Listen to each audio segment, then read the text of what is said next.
As Ramous drove through Tillamook, he thought about how he enjoyed being a small-town cop. Most days, he went to work at the same time in the morning and came home at the same time every evening. Other than the occasional emergency that came up while off duty, his life was routine. Now, he was reopening the bed and breakfast, which would take his time, and despite Davis' encouragement, he wasn't sure if he should get involved in such an elaborate conspiracy. After he got home, he and Peter took a walk on the beach. Ramous filled Peter in on as much as he was confident telling him. Peter wanted to help, but it was unclear how he could. Ramous told him he was not looking for his help, but he just needed someone to talk with. Peter had good insight, and because of that, Ramous revealed more information to him than anyone else outside of law enforcement. Ramous had a rough night's sleep that night. His dreams were full of violence. One that disturbed him was one where Zoe died in a firefight. He went crazy and killed everyone on both sides of the battle. He woke up full of rage. Although it was only a dream, he tore his pillow into pieces. The next morning, he stopped in the hotel's kitchen on his way out. He grabbed a cup of coffee, kissed Emily on the forehead, and left for the office, which was odd, but she understood it meant nothing. She was already up and going over catalogs to furnish the bed and breakfast. Peter walked in just as she finished ordering furniture. He bent over to review her spreadsheets. "Wow, that's a lot of furniture on your list." "That's not all. I still need to order the entryway and library furniture. After that, I'll order bath supplies, towels, sheets, blankets, and more. I'm trying to stay below 200,000, but it will be tight." He pointed to her figures and said, "Your total is off by 36,000. You transposed the fourth number on your list of rooms. Instead of 15,000, you put 51,000, a $36,000 difference." "You're right. I created it at 4:30 this morning. I guess my eyes were tired. Hey, would you review the rest of my numbers and make sure I'm not off elsewhere? That 36,000 will make a big difference in how I proceed. I have always had a bookkeeper working for me, and I've always been able to figure the books out, but I'm more a manager than an accountant." "Sure, I'd be happy to." Peter and Emily spent the rest of the morning into the afternoon flirting and going over her numbers. During that time, both sensed an attraction towards one another. Peter thought Emily was beautiful and captivated by her strong Irish accent. Emily found Peter handsome and intelligent. She was definitely attracted to him. They went to lunch late that afternoon in town and ran into Ramous at a local chowder house. Ramous sat next to Emily at the table. He looked at Peter and said, "What are you guys doing?" Peter sensed Ramous was not too happy with him. "We spent the morning going over the startup numbers for the beachcomber and came to town to get lunch. Accounting is hard work." He looked at Emily, smiling. "Couldn't you have made lunch at the hotel?" Emily answered, "Are you going to confine me to the hotel? Is that what the position requires?" "No. I didn't mean it that way. You're free to come and go as you please. You're in charge." Ramous was even more upset, because Peter and Emily seemed to be in the early stages of a budding relationship. He decided he needed to talk with Peter again, and explain to him, with prejudice, not to get involved with Emily for her safety. Peter knew what was coming, but his attraction for Emily couldn't be deterred. Besides, the distraction was important to him. She helped take his mind off the death of his friends. Ramous left them to finish their lunch and went back to the station. He felt awful for the looks he gave Peter. Who was he to interfere should they have a relationship? They are adults, and able to make their own decisions. Ramous figured Peter understood the facts and hoped he considered the consequences. Besides, being a Christian, what right did he have to get between God and love? It's hard to find good relationships in this world. Peter and Emily returned to the beachcomber. Their conversation on the way back to the hotel was superficial. Neither one could ignore the wall set up by Ramous. So, through small talk, each tested the strength of that wall they were attempting to scale, whether it was worth it. When they got back to the hotel, Emily said she had cleaning to do in her room, so Peter poured a glass of tea and walked out to sit on the back deck. While sitting there contemplating drinking his tea, he heard a cell ringing. Under the chair next to him was a cell phone someone left behind. He assumed it must have been Ramous. Thinking it might be important, he answered. "Hello." "Hello, is this Chief Ramous' number?" Zoe asked. "Yes, he left his cell. Can I help you?" "Is he there?" "I called his office, and they said he left for home." "No, he's not here yet. This morning, he said he was stopping by the grocery on the way home." "Okay. Who is this?" "I'm just a visitor, a tourist staying here at the bed and breakfast." "Is this Peter Daniels?" "No, I'm sorry it's not." "I know by your reply this is Peter Daniels. Please don't hang up. I'm a friend. My name is Zoe. First, I want to apologize for breaking your neck. If I hadn't intercepted you on the beach, you would be dead. I need to come and speak with both Chief Rignor and yourself this evening, if possible. Tell Ramous I'll come by at 10 p.m. at the North Gate. Again, I'm sorry for injuring you, and even more so this involves you at all. Goodbye." After she hung up, Peter could hardly breathe as he was overcome with fear and negative emotions. His emotions were uncontrollable, regarding the hospital, and the pain of losing his friends all over again. He got up and went into the kitchen where Ramous and Emily were putting away groceries. "Ramous, can I talk with you outside, please?"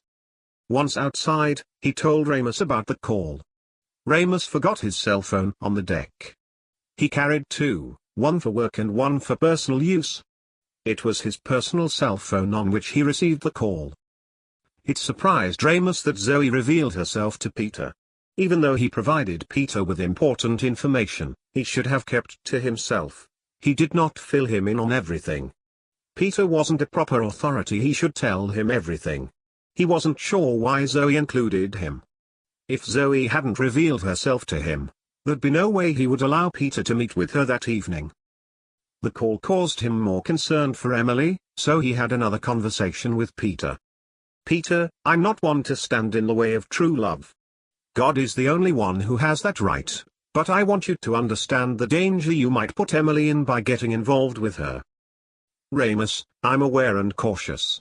I'm attracted to her and certain she feels the same way about me. I can see that, and I'm warning you not to make it public until this is over, for both your sakes." "Got it." "I'd walk away should I sense she was in any danger." "I figured you would." Again, Peter, have you considered your position on life and God? Personally, I have been a Christian most of my life. I became one when I realized how much I needed Him in my life. It changed everything about me. We all need Him, Peter. I can tell you when Thomas and Cindy were murdered, I called on God many times, but He didn't respond. I'm not ready to make such a commitment or that kind of change in my life, even though it has certainly been on my mind. Emily is a devout Christian. I hope you consider her feelings. Peter, becoming a Christian is an easy thing to do. Peter cut Ramous off before he could say any more. I'm hungry, Ram. How about you? Ramous wouldn't force the issue, but would wait and bring it up at another time. After dinner and later that evening, Peter and Ramous walked to and stood just outside the north gate to the beach. At 10 p.m. sharp, a ghostly figure came walking along the beach. The moon was full. It was only bright enough for a person to move around in its light. When Peter saw her, he recognized her and took a step back. Hello, Chief Rignor and Peter Daniels. Ramous said, Hi, Zoe. Why are we meeting? Mike Davis asked me to give you this information. Also, there have been developments. She looked at Peter as she handed Ramous a large envelope. Again, I'm sorry, Peter Daniels, for breaking your neck, but I did so in such a way as not to leave any permanent damage. I spent over a week in the hospital. Again, I'm sorry. Gentlemen, the first gens moved back into Washington. They set up camp outside of Seattle. They found out several of the mothers are from the Seattle area. Once they figure out who is on that list, I'm afraid they will murder many of them. They found one young married woman in Seattle with a child. They killed her and her family 2 nights ago. I won't go into details, but it was disturbing. Now that the first gens have left Oregon, I can say with a certain amount of confidence they will not come back anytime soon. A second gen team caught 3 first gens in Vancouver. The team killed 2 and captured the third one. We found out from the one captured what their plans are and where they were hiding. They moved before we got there, but we're close on their trail. Chief Rignor, again, I ask you to back off and let us finish this. The second gens are more than capable of bringing the first gens to justice. Zoe, I will not back off. Okay. Anyway, the files, Dania doesn't care about those files. She only wants the list. Peter, Thomas Minor, did not understand what he took, and there are still hundreds of files missing that he took. So, if you can think of anyone else he might have given those files to, or where he hid them, that would be helpful. Afterward, she said nothing more and left. Peter and Ramous walked back to the bed and breakfast quietly. Ramous put the envelope on his desk in his office and went for a walk on the beach by himself. While walking, he heard a faint sound of a woman crying. He walked until he was next to it. Glancing up into the tall seagrass, he saw Zoe sitting there with her head placed against her knees, and her hands mingled in her hair. "Zoe? Is that you?" She didn't answer. He asked again, "Zoe, are you okay?" She lifted her head. "Ramous, what are you doing here?" "I was taking a walk on the beach. Since the moon was full, I thought it would be a nice night for a walk. I often do that when the moon is full." "Why are you sitting here, crying?" He saw the tears were streaming down her face, and her eyes were like gems reflecting the dim moonlight. "I'm sad, Ramous, because life isn't fair. I'm an abomination, and hate myself sometimes." What she said took Ramous back. She always appeared to be so confident. "Chief, there's nothing I want more than to live a normal life, to marry, have children, and die of old age with someone special, but I can never live such a life." Ramous didn't understand that Jen had such feelings. He never thought of her as a human being until now. "I'm sorry, Zoe. I had no clue how you might view life." "It's not your fault. I blame St. Paul, it's their fault. They stole the lives of hundreds of human beings and made them into monsters, unwanted by human standards. It's so painful knowing how our mothers and fathers didn't want us. They drilled that into our heads, hoping to make us cold-hearted towards others, but it never worked for me. As hard as I may appear on the outside, I'm living with a broken heart inside. I'm sorry, Zoe." She lifted her head until their eyes met. A few of the second gens found out who their birth parents were. Several followed their families around from a distance to see what they were like. "I never found out who my family was." She explained how St. Paul trained the second gens for espionage. The US government contracted St. Paul to send us into foreign countries as spies. They taught us to be cold-hearted and fearless in performing those operations, and we were exceptional at it. I speak 35 languages and have been a logistics officer in over 200 operations. Ramous already noticed how beautiful she was, but her feelings and emotions surprised him. He found them equal to her physical beauty. "Zoe, if it makes any difference, I think you're a beautiful woman and thought so the first time I saw you. Now, and I understand you're no less human than I am. Again, I'm sorry you feel so badly." "Thank you, Ramous. Want to go on a date?" She laughed. "Sure, I would like that." He didn't laugh. Ramous gathered wood and built a small fire. They sat near it talking for several hours. She spoke about her beginnings and what went wrong with the first gens. Ramous told his life story and how he ended up back in Tillamook. She slid over next to Ramous. He put his arm around her, and when the talking ended, they sat next to the fire staring out onto the moonlit ocean. At around 5 a.m., Zoe got up, walked back over to the tall grass where she set upright a motorcycle. "Ramous, I need to go back to Portland and meet with Davis. I'll get in contact with you soon." She put on a helmet, turned and said, "No one has ever held me like that before." She smiled at him and took off down the beach. He watched until she was out of sight.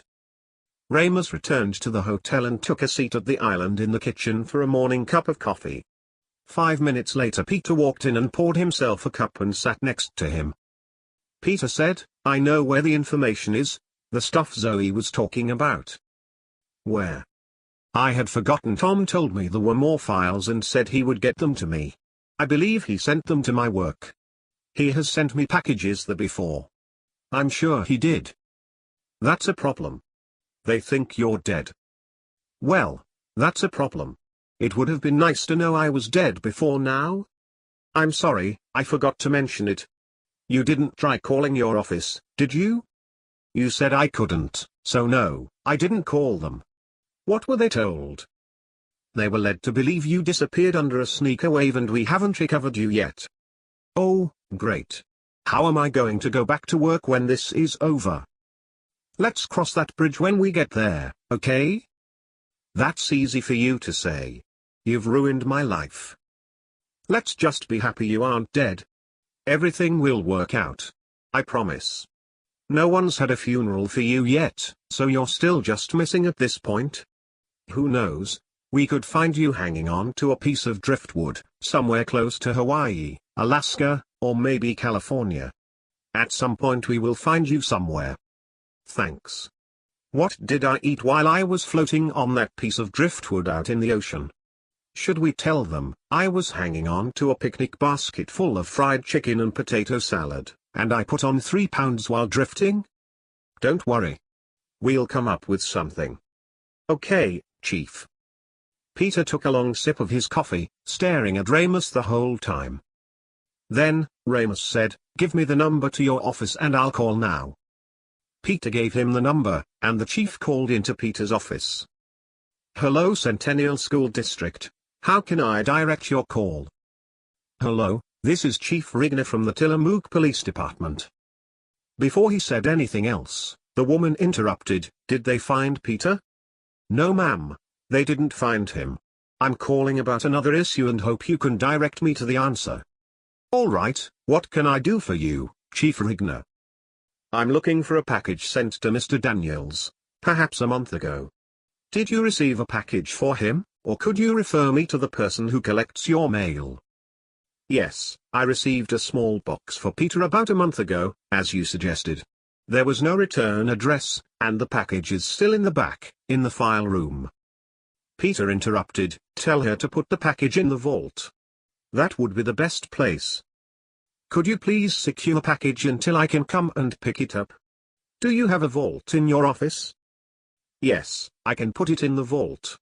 "When will you be in?" "I should be in this afternoon. Until then, I would like it put someplace safe. Please keep this to yourself as the package is pertinent to the investigation of Mr. Daniels' disappearance. I can't say any more. I'll come in, and the first thing I'll do is show my identification. Please take the identification and verify who I am before you hand me the package. Do you understand?" "Yes, I do." "What does the package have to do with a sneaker wave?" "I will explain at a later date, but it does, and let's leave it at that, please." "All right, Chief Rignor. Don't give the package to anyone who does not follow that procedure.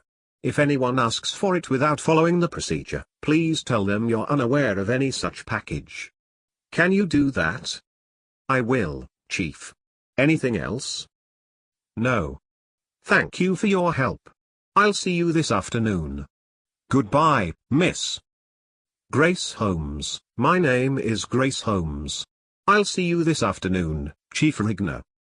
After he hung up, Peter said, "Ramous, I'm worried for her and the rest of the office staff. There are 22 people in that office. I won't put it past St. Paul to kill everyone for the package if they think it's damaging to them. Peter, let's hope that St. Paul hasn't figured out what your friend Thomas did with those files. The best thing we can do is retrieve the material and find out what's in it." "All right, I don't see what other choices we have." "I'm on it, Mr. Daniels." Ramous took the last sip of his coffee, went home, changed clothes, and left for Portland. He called Claire on his way out of town. "Hello, Tillamook Police." "Hi Claire, I'm heading to Portland as we speak and I should be out of town for the rest of the day." Take charge and push everyone around until I get back, okay? Sure, Chief. Do you want to speak with anyone else? Is Larry in today? Yes, he's in the lunchroom. Let me talk to him. I'll put him in charge today. Let's see how he handles himself. If anything comes up or changes, I'll call you. Okay, Chief, stay out of trouble. Goodbye. Larry answered. This is Officer Catch. Hi, Ram. Hello, Larry. I'll be in Portland for the day. I am putting you in charge until I get back. Do you suppose you can handle the responsibility? Sure. Does that mean I'm getting a raise? Let's not get ahead of ourselves. We'll make this a trial run. Otherwise, I'll put Jenkins in charge. Jenkins? He's only been here for 2 months. Listen, Ramous, if you need to insult me, talk about my cooking, say something awful about my car, or my weight, but please don't insult my work by putting Jenkins in charge. Ramous responded, laughing, I knew I could count on you. I'll contact you when I'm back in town. I hope to be back late this afternoon or early evening. Have a good day, Larry. You too, Chief. See you when you get back. Bye. Ramous didn't get into Portland until 1 p.m., because of a wreck on Highway 99. Once at the district, Ramous walked in and showed his badge and identification to the woman sitting at the reception desk. She got up and retrieved the package from the vault. The package was big enough for legal-size paper to fit flat and about as thick as a ream of paper. Thank you, ma'am. Is there any update on Peter Daniels, Chief? No, I'm sorry, there are no updates on Mr. Daniels. Ramous had to mislead the receptionist, and doing so without lying was difficult. He wouldn't lie, but keeping information back was acceptable in this situation. Ramous wanted to get home and open the package, but was compelled to drive by St. Paul. As he passed the building, he saw there were vacancies. So, he parked and entered the building. Once inside, he asked the receptionist, what floors housed the St. Paul Research Corporation. She told him about the top half of the building, but they vacated the building 3 days earlier. I came into work, and their offices were empty. Do you know how many employees St. Paul had? There were 65 employees in this building, and they left overnight, with no warning. Ramous wondered what became of Mike Davis. He assumed Davis would have called him should something like this happen. Just as Ramous got back into his car, his cell rang. Hi Ramous, I see you went over to the Lloyd building. St. Paul is closing the Lloyd building office. They gave no advanced notice. I had planned on calling you, but I can't talk right now. Zoe called to tell me you entered the building. The second gens are still monitoring the cameras around the building. Be careful, and I'll call you later this evening. Then, you can tell me why you're in town. Goodbye. Ramous didn't enjoy being caught on camera. Now, he had to explain to Davis why he came to Portland. Perhaps it was a bad idea to go by the Lloyd building. Ramous wasn't sure whether he should tell Davis he got the package. If Zoe knew about the material, he did too. Ramous would play coy when Mike called until it was too obvious, and Mike acted in the correct manner. Then, he would force Mike to meet rather than discuss anything over the phone. Ramous got back into town at 6:30 p.m., so he called everyone he needed to tell he was back. Now, after the long day, he had to make his own dinner as Peter and Emily were nowhere around. I'm getting too comfortable. It turned out Peter and Emily spent the whole day in Ramous' office purchasing furniture, online, for the beachcomber. Under other circumstances, Ramous might encourage their relationship, but now he had reservations considering the investigation. He would be angry at Peter if Emily was hurt because of him.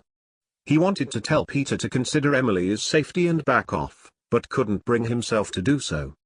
Emily came into the kitchen and told him the furniture would arrive on the Monday after next, which was a big step in getting the bed and breakfast up and running. He remembered as a kid how excited everyone was when entering the tourist season. Even though the hotel rarely had an empty room, life was different when the actual tourist season opened. He was a kid again. He missed his parents. They are what made it exciting for him and everyone else. They were just that way. He wondered if Emily could bring the same excitement to the hotel. She also told him she was ready to hire the staff after interviewing for the last week. Most of those she planned to hire worked for the Rignor family before. Ramous was happy about the news. Later in the evening, after Emily went to bed, Ramous asked Peter to meet him in the office. He pulled a box out and opened it. It was full of paperwork and several thumb drives. The material proved damaging for the St. Paul Corporation. The files gave names, sources of funding, and detailed experiments, which were illegal in every country in the world.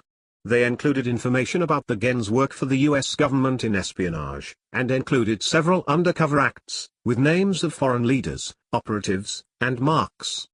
The information included written orders to terminate 6 targets. The material also contained top-secret reports written to 3 different members of Congress revealing several covert operations, with names of management, including Terry Hatfield, and Brett Sawyer. Sawyer supervised the first Gens, and Hatfield was a new supervisor of the second Gens. The material included the names of 20 team leaders, including Zoe. They called the team leaders logistic coordinators, and each had 12 other names listed under them as agents in the field. Brett Sawyer, being the supervisor of the first Gens, was Dania's direct supervisor. Dania was the lead agent under Sawyer. She coordinated all other first Gens. Ramous said, "Most of this information will land us in prison if they find out we've seen it. I suspect not only does the St. Paul Corporation want to hide this information, but there are probably 1 or 2 government agencies that might enjoy putting 2 idiots like us in the ground." I have to agree. The question is, what should we do? Thomas must have sent these files for the same reason he gave me the other material, to give to the media. Otherwise, they will probably bury us in a deep dark hole for the rest of our lives. Perhaps that's the safest thing we can do, but let's make copies and give them those. Safe or not, I'm satisfied the paperwork makes it clear Brett Sawyer was the person responsible for the murder of my officers and friends. I suppose he's the same person responsible for the murder of your friends. Let's make copies and let the media do their work, and me mine. I'm going after Sawyer. Other documentation included in the material, named a notebook containing the original plans for the Angel Project. It didn't give founding names, but referenced sources of funding, project purpose, and a client list. Ramous said, "It would be nice if we had that notebook." I agree. Ramous copied all the information and put the originals into the office safe.